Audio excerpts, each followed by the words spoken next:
Good news for Australian racing, with Newcastle sprinter Choisir this morning taking out the Group 2 King's Stand Stakes over 1,000 metres at Royal Ascot. The Aussie's going to do it.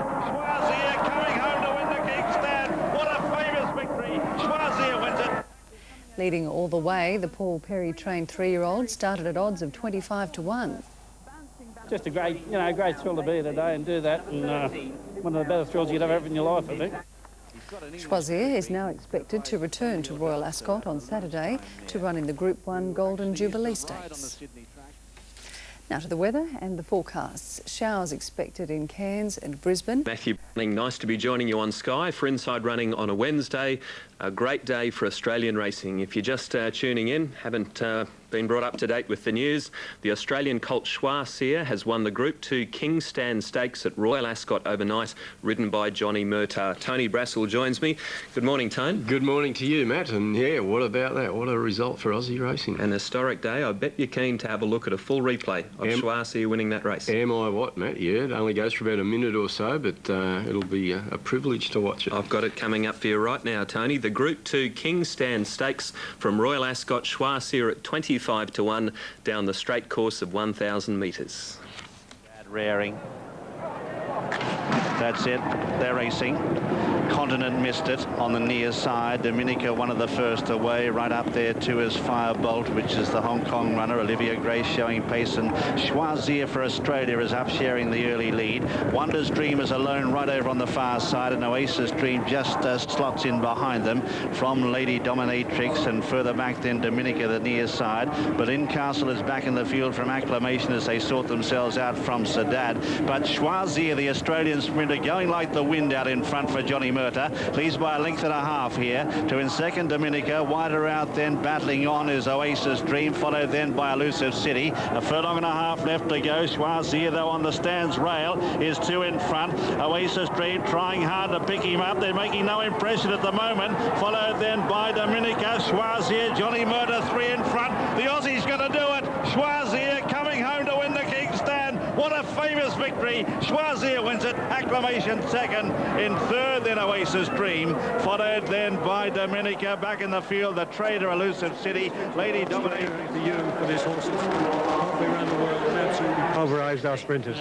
No, John, it was, sensational. Just a great, great thrill to be here today and do that, and one of the better thrills you'd ever have in your life, I think. It's one thing to plan it, another thing for it to come out in this startling manner. Yeah, that's it. I just thought that maybe the Group 1 with the penalty might have been a bit of a difference, but he was a little bit new in the yard, a bit above himself. I think the run will do him good, really. You Aussies have been feeling the pain ever since Dermot Well came over and he's won your Melbourne Cup twice.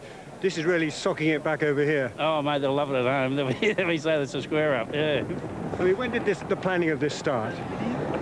Probably when Singapore was called off, and then Nick and Adrian, they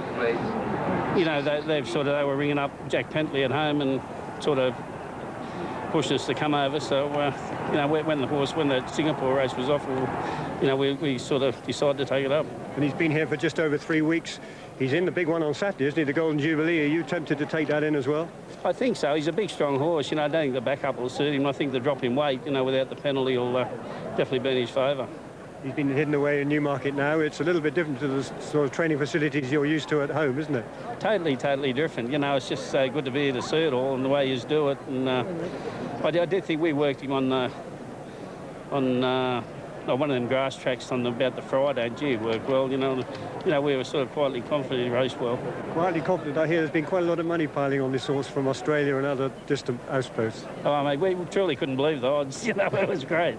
I mean, had this horse been running at home, he would have been about a quarter of that price. Oh, look, he'd have went round one of the picks. He's one of our better sprinters for sure, And, of course, you also don't just train him, you've got to share in him, haven't you? Yeah, that's it. Makes it so much nicer, for sure. So after this, you're going to bring back a boatload next summer for Royal Ascot? Oh, look, there's something, if you put it in, you wouldn't miss it. It's been a fantastic day, and we've been looked after so well. It's been really good. It's a historic victory for you. Very well done. No, thanks very much. Thank you. Perry in top hat and tails, enjoying the moment after his colt Choisir won the Group 2 King Stand Stakes. And Tony, Paul has always had a reputation as a trainer who can take horses interstate, and they travel so well for him. But he's taken it one step further, all the way to Royal Ascot. Yeah, for sure. He'd had the experience taking horses overseas as well. He's a master of placing horses. We see him do that every day. He actually had one of the Danehill dancers beaten at Scone yesterday. But lo and behold, on the other side of the world, there he is with a Group 2 winner. But it's the first time I've seen Paul in the top hat, though. Exactly right. Doesn't usually wear the top hat to when he heads to Muswellbrook and Newcastle on a Saturday. But a great moment it really is for Australian racing. His time, Choisir, was 59.68 for the 1,000 on a track rated as good to firm. There is a chance he'll back up on Saturday in the Group 1 Golden Jubilee Stakes over 1,200 metres, and there's a slight possibility that Belle de Jour might be in the race as well. Although Dermot World isn't 100% sure whether she'll take her place, he might save her for a race at Newmarket in a month's time. Yeah, great clash, the two Aussies, Belle de Jour and Choisir, if it does eventuate. It sure would, wouldn't it, Matt? That's down the straight, of course, the straight there at Royal Ascot. We've seen those horses charge down the 1,000, well, another 200 metres to go. And through the spring last year, we saw him back up very quickly, that horse, and win 2 races during the Flemington Carnival. So it's certainly not beyond him. And in addition, that's a great triumph for the shuttling of stallions too, isn't it? Matt, he's the son of Danehill Dancer, and he's a dual hemisphere stallion. And there he is. He's zipped back to Dad's home turf and got away with the feature race up there. And we'll have more on Choisir's win at Royal Ascot throughout the day. Let's get into today's racing information.